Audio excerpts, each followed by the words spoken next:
enzyme inhibitors and its types. बिस्मिल्लाहिर्रहमानिर्रहीम। अस्सलाम वालेकुम। डियर स्टूडेंट्स, आज हमारा टॉपिक है एंजाइम इनहिबिटर्स। इनहिबिटर्स एक्चुअली वो तमाम केमिकल्स हैं जो एंजाइम के काम करने को स्लो डाउन करते हैं या उसकी एक्टिविटी को स्टॉप कर देते हैं, या यूं कह लीजिए the chemical substances which can slow down or stop the activity of enzyme are known as enzyme inhibitors। In enzyme inhibitors में हमारे पास ऐसे कौन से इनहिबिटर्स हैं या ऐसे कौन से केमिकल्स हैं, तो वो मोस्टली पॉइजन्स हैं, जहर हैं। पॉइजन्स के अलावा स्टीरॉइड्स हैं और स्टीरॉइड्स के अलावा एंटीबायोटिक्स हैं। ये वो तमाम केमिकल्स हैं जो कि आमतौर पर एज इनहिबिटर एक्ट करते हैं हमारी बॉडी में। ड्रग्स को भी इनहिबिटर्स कहा गया है और ड्रग्स की डेफिनेशन हम ओ लेवल्स में डिस्कस कर चुके हैं। हमें पता है कि ड्रग्स एक्चुअली वो तमाम केमिकल्स हैं which change the body effects और they have a effect on the body. So body पर होने वाले मुख्तलिफ इफेक्ट्स जो हैं, ये वो केमिकल हैं जो उस पर असरअंदाज करते हैं। तो ड्रग्स में हमारे पास मेडिसिन भी हैं और ड्रग अब्यूज भी है, तो इसलिए हमने यहाँ पर पॉइजन, स्टीरॉइड्स और एंटीबायोटिक्स का जिक्र किया है कि ये एक्ट करते हैं एज ए इनहिबिटर्स। इनहिबिटर्स की डेफिनेशन तो बड़ी सिंपल सी थी और असल में हमारा टॉपिक जो है वो इनहिबिटर्स की टाइप्स हैं। मेनली तो दो ही इनहिबिटर्स की टाइप्स हैं, या तो हैं रिवर्सिबल और या फिर हैं इरिवर्सिबल। तो स्टूडेंट्स, रिवर्सिबल इनहिबिटर्स जो हैं वो एक्चुअली वो इनहिबिटर्स हैं जो कि एंजाइम की एक्टिव साइट पर या अदर देन एक्टिव साइट पर बॉन्ड बनाकर अटैच होते हैं, लेकिन कुछ खास कंडीशंस के बाद वो रिमूव हो जाते हैं और एंजाइम अपनी नॉर्मल एक्टिविटी कंटिन्यू करता है, एंजाइम सब्सट्रेट कॉम्प्लेक्स बन जाता है। और आपको ये भी बता दें कि एंजाइम के साथ जब इनहिबिटर लगेगा तब वो बनाएगा एंजाइम इनहिबिटर कॉम्प्लेक्स। अब ये रिवर्सिबल जो हैं, इनमें तो एंजाइम वापस अपनी ओरिजिनल हालत में आ जाता है, एंजाइम वापस काम करने के काबिल हो जाता है और एंजाइम सबस्ट्रेट कॉम्प्लेक्स बनाकर प्रोडक्ट बनाना शुरू कर देता है। लेकिन जो इरिवर्सिबल इनहिबिटर्स हैं, ये ऐसी जगहों पर लग जाते हैं कि एंजाइम की ग्लोबुलर शेप या एंजाइम की एक्टिव साइट मुकम्मल तौर पर या तो ऑक्युपाइड हो जाती है या उसकी शेप इतनी तब्दील हो जाती है कि वो इस काबिल नहीं रहते कि दोबारा एंजाइम सबस्ट्रेट कॉम्प्लेक्स बना सके और प्रोडक्ट बना सके। रिवर्सिबल इनहिबिटर्स जो हैं, रिवर्सिबल इनहिबिटर्स की बहुत सी टाइप्स हैं, जिनमें पहले हम डिस्कस करेंगे कॉम्पिटेटिव को, कॉम्पिटेटिव इनहिबिटर्स, और इसके बाद होंगे नॉन कॉम्पिटेटिव इनहिबिटर्स। इसके बाद हम डिस्कस करेंगे एलोस्टेरिक, क्योंकि एलोस्टेरिक इनहिबिशन भी जो है वो रिवर्सिबल है। और एंड में हम करेंगे एंड प्रोडक्ट इनहिबिशन।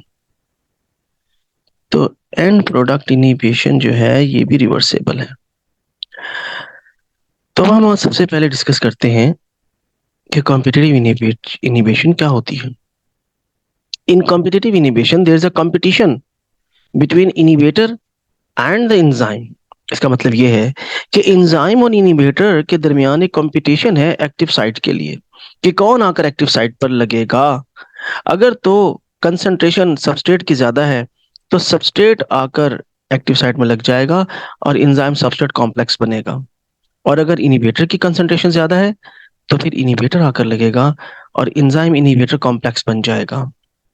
तो यहाँ पर कंपटीशन है between substrate and the inhibitor.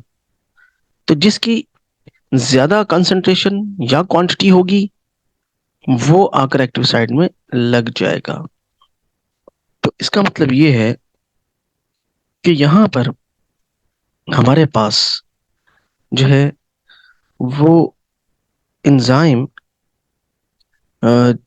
कि एक्टिव साइट जो है वो एग्जैक्टली सेम है for the substrate and inhibitor. तो यहाँ पर एक बहुत इंपॉर्टेंट पॉइंट ये है कि इनहिबिटर और सबस्ट्रेट की शक्ल सूरत सेम है according to the active site.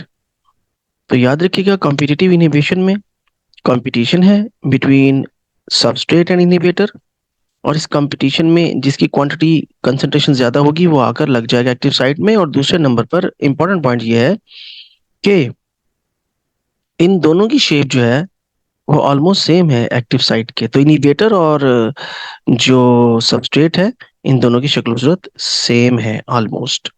अब इसको एक एग्जांपल से हम एक्सप्लेन कर लेते हैं मजीद। इसकी जबरदस्त एग्जांपल है काउंटर इनहिबिशन की, कि अगर कोई शख्स गलती से एंटी फ्रीजिंग एजेंट पी ले। एंटी फ्रीजिंग एजेंट एक्चुअली गाड़ियों के कार्बोरेटर में डाला जाता है पानी की जगह, उन सर्द ममालिक में जहां पर बहुत ज्यादा टेम्परेचर लो होता है। तो उस लो टेम्परेचर में रात के वक्त पानी जो है वो फ्रीज होकर फैल जाता है और रेडिएटर फट जाते हैं। तो ऐसे ममालिक में एंटी फ्रीजिंग एजेंट डाला जाता है रेडिएटर के पानी में, ताकि वो फ्रीज होकर उस रेडिएटर को ना फाड़ दे। तो अगर कोई गलती से बच्चा या कोई बड़ा एंटी फ्रीजिंग एजेंट पी ले, तो ये एंटी फ्रीजिंग एजेंट जो है ये उसके स्टोमिक में जाएगा और वहां से ब्लड में शामिल होकर सीधा उसके लीवर में जाएगा। और लीवर में जाने के बाद ये बनाएगा ऑक्सैलिक एसिड। ऑक्सैलिक एसिड जो है वो किडनीज को डैमेज करेगा और किडनी फेलियर से वो शख्स मर जाएगा। ऐसे शख्स को जैसे ही हॉस्पिटल लाया जाता है और डॉक्टर्स को बताया जाता है कि इसने एंटी फ्रीजिंग एजेंट पिया है, तो उसके लिए जो इनहिबिटर है वो है इथाइलिन ग्लाइकोल। तो ऐसे पेशेंट को इथाइलिन ग्लाइकोल किसी भी तरीके से दिया जाता है और इतनी ज्यादा क्वांटिटी में दिया जाता है कि उसकी कंसंट्रेशन एंटी फ्रीजिंग एजेंट से ज्यादा हो जाए। और जब इसकी कंसंट्रेशन ज्यादा हो जाएगी तो वो इंजाइम जो एंटी फ्रीजिंग एजेंट को ऑक्सैलिक एसिड में कन्वर्ट कर रहा है, इथाइलिन ग्लाइकोल उसकी एक्टिव साइट में जाकर लग जाएगा और एंटी फ्रीजिंग एजेंट मजीद ऑक्सैलिक एसिड में कन्वर्ट नहीं होगा और ना ही किडनी डैमेज होंगे। ये इतना वक्त मिल जाएगा डॉक्टर्स को कि वो उसके स्टोमिक को वॉश करके एंटी फ्रीजिंग एजेंट को रिमूव कर दें। तो यहाँ पर इस एग्जाम्पल में इनहिबिटर जो है वो इथाइलिन ग्लाइकोल है और एंटी फ्रीजिंग सबस्ट्रेट है। एंजाइम एक ही है जो कि लीवर में मौजूद था, जो एंटी फ्रीजिंग को ऑक्सैलिक एसिड में कन्वर्ट कर रहा था। तो यहाँ पर भी अगर आप देखें हमारे पास जो डायग्राम है कॉम्पिटिटिव की, उसमें आपको जो सबस्ट्रेट और इनहिबिटर है इनकी तकरीबन शेप सेम है उस जगह की जिस जगह एक्टिव साइट में उन्होंने आकर अटैच होना है। और यहाँ पर हमने दिखाया भी है कि इस इक्वेशन को अगर आप गौर से देखें तो ई आई का मतलब है एंजाइम इनहिबिटर। तो एंजाइम इनहिबिटर जब लग जाएगा तो ई आई बन जाएगा, लेकिन वो रिवर्सेबल है। और जैसे ही सबस्ट्रेट कंसंट्रेशन ज्यादा होगी तो ई एस बन जाएगा, एंजाइम सबस्ट्रेट कॉम्प्लेक्स बन जाएगा और एंजाइम प्लस आर उसकी प्रोडक्ट बन जाएगी और एंजाइम नॉर्मल अवेलेबल होगा। तो ये तमाम पॉइंट्स कॉम्पिटिटिव इनहिबिशन के थे। मैं ब्रीफली एक मतलब इसको रिपीट कर देता हूँ कि inhibitors are those chemicals which inhibit temporarily or completely the action of the enzyme, and inhibitors are of two types, reversible and irreversible. Reversible वो है in which the enzyme after the inhibition can be usable again, can be available again. तो reversible में enzyme काबिल इस्तेमाल रहता है बाद में भी और कुछ देर ही इनिबिशन होती है, बाकी वो अपना नॉर्मल प्रोडक्ट बनाता रहता है। तो रिवर्सेबल में पहली हमारी एग्जांपल थी कॉम्पिटिटिव टाइप ऑफ, और the type of the reversible is competitive type of inhibition. और नेक्स्ट है हमारी नॉन कॉम्पिटिटिव। तो नॉन कॉम्पिटिटिव तो बहुत सिंपल है। इस तरह की इनिबिशन में पहली बात तो यह है कि सबस्ट्रेट और इनिबिटर की शक्ल सूरत एक जैसी नहीं होती, और ये एक जैसी ना होने की वजह से ही आप देखें कि यहाँ डायग्राम में भी आपको नजर आ रहा है कि सबस्ट्रेट जो है उसकी शेप क्या है, और जो इनिबिटर ये ब्लू कलर का लगा हुआ है इसकी शेप डिफरेंट है। और वहां पर आप देखेंगे कॉम्पिटिटिव में दोनों एक्टिव साइट में आकर कंपटीशन के में लग रहे हैं, और यहाँ पर जो है वो other than active site inhibitor आकर लगा है। तो नॉन कॉम्पिटिटिव इनिबिशन है। पहली तो बात यह है कि there is no competition between substrate and inhibitor, कोई ज्यादा और कम कंसंट्रेशन की बात नहीं है। इनिबिटर आएगा, उसकी शेप भी सेम नहीं है, सबस्ट्रेट की तरह की नहीं है, ना ही वो एक्टिव साइट पर लगेगा, वो आकर उसकी ग्लोबुलर शेप में अटैच होगा। और ग्लोबुलर शेप में जब अटैच होगा तो अगर आप इस इक्वेशन को गौर करेंगे तो आपको नजर आएगा कि EI+S लिखा हुआ है, एंजाइम इनहिबिटर प्लस सबस्ट्रेट। तो ऐसी सूरत में जब सबस्ट्रेट भी लगा हुआ है और इनहिबिटर भी लगा हुआ है, प्रोडक्ट नहीं बनेगी, उसकी ग्लोबुलर शेप जो है वो डिस्टर्ब्ड है। ठीक है। और EIS जो है, enzyme inhibitor and substrate complex जो है, ये प्रोडक्ट नहीं बनाएगा, लेकिन ये inhibitor because of certain environmental conditions and internal body conditions ये रिमूव भी हो जाता है। और जब ये रिमूव होगा तो फिर आप देखिए कि एंजाइम सबस्ट्रेट कॉम्प्लेक्स आसानी से वो ऑलरेडी सबस्ट्रेट तो लगा हुआ है, तो एंजाइम सबस्ट्रेट कॉम्प्लेक्स बनेगा और एंजाइम प्लस प्रोडक्ट बन जाएगी। तो यहाँ पर आपने देखा कि ये जो नॉन कॉम्पिटिटिव इनिबिशन है उसमें जो इनिबिटर है वो अदर देन एक्टिव साइट लगता है, उसकी शेप सबस्ट्रेट जैसी नहीं होती, and there is no competition between substrate and the inhibitor. तो ये इनकी डिफरेंसेस हैं जो कि एग्जाम में पूछे जाते हैं। अब हम तीसरे टाइप की तरफ आते हैं, एलोस्टेरिक। कि एलोस्टेरिक जो है ये किस किस्म की इनिबिशन शो करते हैं। तो स्टूडेंट्स, जो एलोस्टेरिक इनिबिशन है उसको हम अगर डिफाइन करेंगे तो ये बड़ा सिंपल सा है और बहुत ही आसान है। एलोस्टेरिक इनिबिशन में पहले तो हमें इसकी मायने पता होने चाहिए कि एलोस्टेरिक का मतलब क्या है।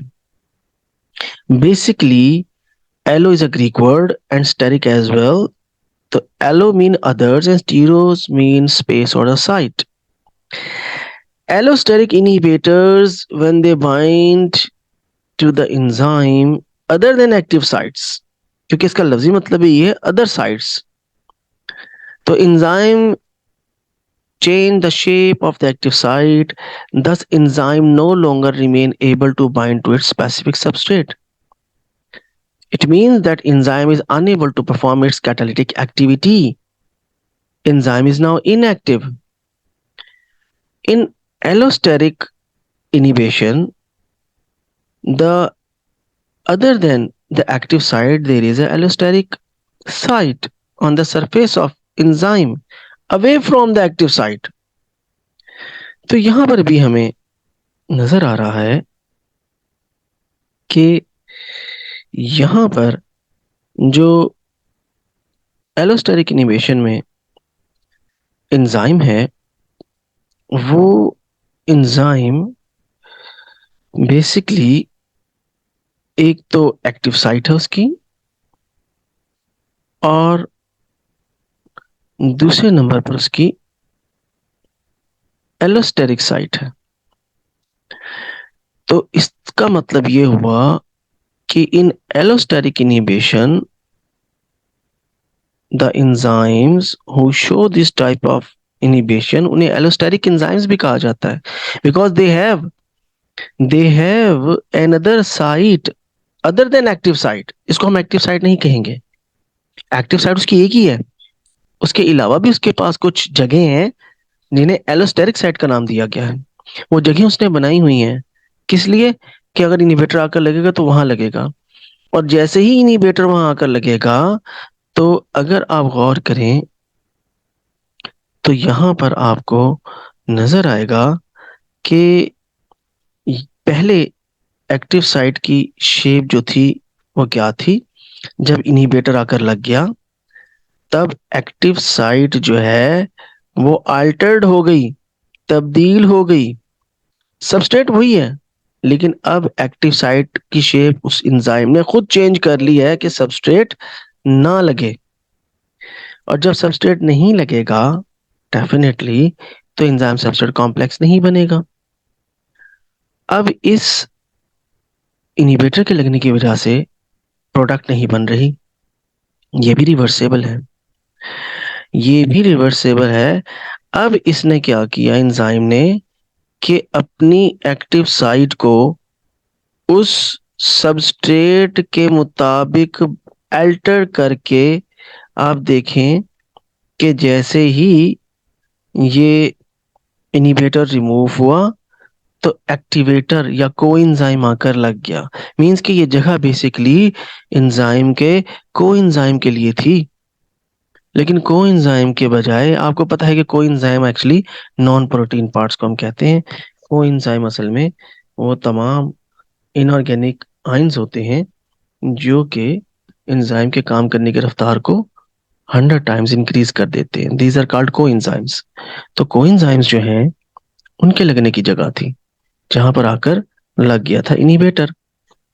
तो अब उस जगह पर इनहिबिटर रिमूव हो गया, एक्टिवेटर आकर लगा। जैसे ही एक्टिवेटर आकर लगा तो एंजाइम ने अपनी जो शेप थी उसको फौरी तौर पर तब्दील करते हुए सबस्ट्रेट के मुताबिक किया और एंजाइम सबस्ट्रेट कॉम्प्लेक्स बन गया और प्रोडक्ट बनाना शुरू हो गया। तो ये भी एक टाइप की इनहिबिशन है, एलोस्टेरिक इनहिबिशन। और एलोस्टेरिक एंजाइम्स जो है इसकी बहुत बड़ी रेंज है। Allosteric enzymes they have more sites other than active sites, and actually these sites for the activators, and in these sites the inhibitor when attached, these allosteric enzymes, they altered the shape of their active site, so substrate at that time not befitted in the active site and no enzyme substrate complex is formed. But when the inhibitor is removed by the activator, activator आएगा, inhibitor remove हो जाएगा, activator को enzyme आकर लगेगा, तब वो अपनी बदली हुई अल्टर्ड एक्टिव साइट को दोबारा से रीशेप करेगा और अटैच कर देगा यहाँ पर सबस्ट्रेट को और एंजाइम सबस्ट्रेट कॉम्प्लेक्स बन जाएगा। तो यहाँ पर एलोस्टेरिक इनहिबिशन की हम बात को अब वाइंड अप करते हैं और अब हम थोड़ा सा डिस्कस कर लेते हैं रिवर्सेबल और इरिवर्सेबल इनहिबिटर्स। लेकिन इन इनहिबिटर्स से पहले हम एंड प्रोडक्ट इनहिबिशन को भी डिस्कस करेंगे। तो स्टूडेंट्स, एंड प्रोडक्ट इनहिबिशन जो है वो क्या है? एंड प्रोडक्ट इनहिबिशन,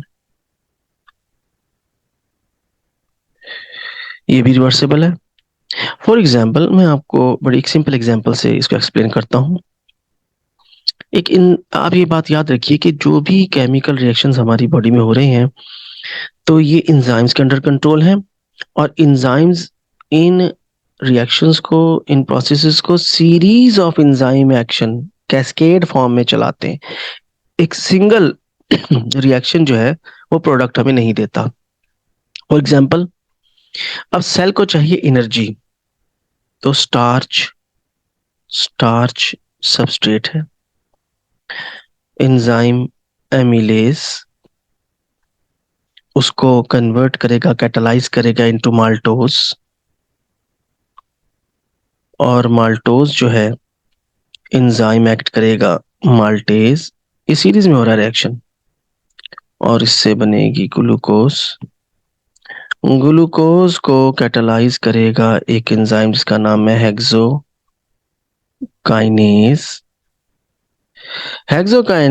इसको कैटालाइज करेगा, ग्लाइकोलाइसिस होगी, लिंक रिएक्शन, क्रेब्स साइकिल, और इस दौरान बहुत से एटीपी जनरेट होंगे। तो सेल को बेसिकली चाहिए था एटीपी, एनर्जी, जो कि उसने हासिल कर ली। अब ये प्रोसेस जब एक मतलब ट्रिगर होता है तो ये चलता रहता है, एटीपी बनते रहेंगे। एक वक्त आएगा कि सेल की रिक्वायरमेंट पूरी हो जाएगी। अब एटीपी रिक्वायर्ड नहीं है, तो एटीपी की प्रोडक्शन रोकने के लिए इसी एमिलेज एंजाइम की एक्टिव साइट में एटीपी आकर अटैच हो जाएंगे। अब एटीपी यहाँ पे एक्ट करेगा एज ए इनहिबिटर। जी, प्रोडक्ट जो है, जो हमारी प्रोडक्ट थी, जो हमें चाहिए थी, वही प्रोडक्ट अगर ज्यादा क्वांटिटी में बन जाएगी तो उस सीरीज ऑफ एंजाइम एक्शन को रोकने के लिए वही प्रोडक्ट एक्ट करेगी एज ए इनहिबिटर। और ये एटीपी जब यहाँ आकर लग जाएगा तो एमिलेज जो है वो स्टार्च को डाइजेस्ट करना, कैटालाइज करना बंद कर देगा। ना ही स्टार्च ब्रेक होगा माल्टोज में, ना ही फिर ग्लूकोज, ना ही एटीपी बनेंगे, और ये प्रोसेस रुक जाएगा। हाँ, जब एटीपी की रिक्वायरमेंट दोबारा होगी तो एटीपी एक और मैकेनिज्म के थ्रू यहाँ से रिमूव किया जाएगा और ये प्रोसेस दोबारा स्टार्ट हो जाएगा। So end product inhibition is a type of inhibition in which the end product is also act as a inhibitor when it is in a large quantity in excess. तो इस process को रोकने के लिए basically ATP ही end product ही inhibitor के तौर पर काम करेगी। तो स्टूडेंट्स, जरूरी है कि हमें रिवर्सिबल और इरिवर्सिबल इनहिबिटर्स के डिफरेंसेस पता हो प्रॉपरली। इरिवर्सिबल की बात मैंने अब करनी है और इसी में करनी है। रिवर्सिबल मैं आपको बता चुका हूं कि एंजाइम जो हैं दोबारा काबिल इस्तेमाल हो जाते हैं। So reversible do follow Michaelis Menten rate equation and line Weaver Burk plot. So इसका मतलब ये है कि रिवर्सिबल इनहिबिशन में क्या होगा कि वी मैक्स भी आएगा, थोड़ा अगर इनहिबिशन लग गई है तो टाइम ज्यादा लग जाएगा, लेकिन दोबारा फिर वो अचीव कर लेगा और प्रोडक्ट बनाएगा। तो के एम वैल्यू इसकी जो रिवर्सिबल इनहिबिटर्स की होती है वो नॉर्मल एंजाइम एक्शन से ज्यादा होती है। के एम वैल्यू सबस्ट्रेट ज्यादा बच जाता है, ठीक है। तो dissociate very rapidly from targeted enzyme because of the loosely bond। बिल्कुल जी, रिवर्सिबल इनहिबिटर्स में जो इनहिबिटर होता है वो लूजली बॉन्ड बनाते हैं, वीक बॉन्ड बनाते हैं, ठीक है, और आसानी से रिमूव हो सकते हैं। Classified into 3 categories, competitive, non competitive and mixed inhibitor. Mixed inhibitor मैंने आपको एलोस्टेरिक और एंड प्रोडक्ट इनहिबिशन का बताया। ये तमाम जो है क्लासेस ये क्लासिफाई की गई हैं रिवर्सिबल में। So competitive inhibitors can be reverse by increasing substrate concentration, ये हम पढ़ चुके हैं। Reversible inhibitors bind to enzyme by hydrogen bonding, hydrophobic interaction and ionic bond. Definitely इनके आर ग्रुप्स जो बाहर की तरफ है वो उनके साथ ये बॉन्ड्स बनाएंगे। अब आते हैं इरिवर्सिबल। देखिए, इरिवर्सिबल इनहिबिटर्स में हमने कहा था कि अगर इनहिबिटर अगर लगेगा एक्टिव साइट पे परमानेंटली लग जाएगा, एक्टिव साइट को या तो डैमेज कर देगा या ग्लोबुलर स्ट्रक्चर को डैमेज कर देगा और दोबारा काबिल इस्तेमाल नहीं रहेगा एंजाइम। तो enzyme do not follow Michaelis Menten rate equation. क्यों? क्योंकि इनमें रिएक्शन कंप्लीट ही नहीं होना, ग्राफ कंप्लीट ही नहीं होना, प्रोडक्ट बननी ही नहीं। Dissociate very slowly from target enzyme because of the tightly bond. या तो हटते नहीं है, हटते तो बहुत टाइम ले लेते हैं और इस काबिल नहीं होता फिर एंजाइम के वो दोबारा सबस्ट्रेट कॉम्प्लेक्स बना सके। Classified in 3 categories, group specific reagent, substrate analogues and suicide inhibitors.